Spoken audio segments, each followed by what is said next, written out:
প্রকৃতিতে থাকা পশুদের মাঝে তিনি ছোট্ট নমরুদকে রেখে দিলেন।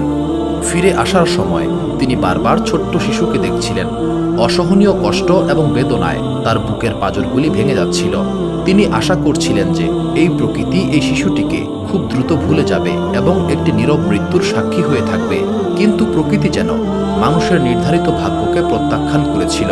চারণভূমির কোনো পশু এই শিশুটির কাছে আসেনি, বরং অজানা কোনো আতঙ্কে তারা দূরে সরে গিয়েছিল। মনে হচ্ছিল যেন এই ক্ষুদ্র মানব শিশুর উপস্থিতির কারণে হিংস্র পশুরাও ভয় পেয়েছে।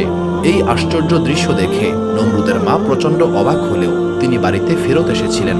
অন্যদিকে নমরুদকে যেন ঐশ্বরিকভাবে সাহায্য করা হচ্ছিল।